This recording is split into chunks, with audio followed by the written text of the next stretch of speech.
Forgiveness heals. Let go of anger and pain. When we hold on, it hurts us inside. Keep replaying what happened.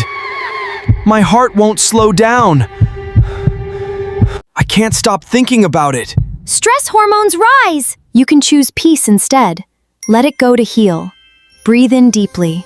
Feel better now? You heal, grow, and thrive with forgiveness. Forgiveness supports your brain health and well-being. Forgive, but respect your peace and boundaries. Change. Just begin. You deserve peace. Let go and embrace positive affirmation. I choose to radiate peace. Feel the power of your heart healing. Yes, I feel it.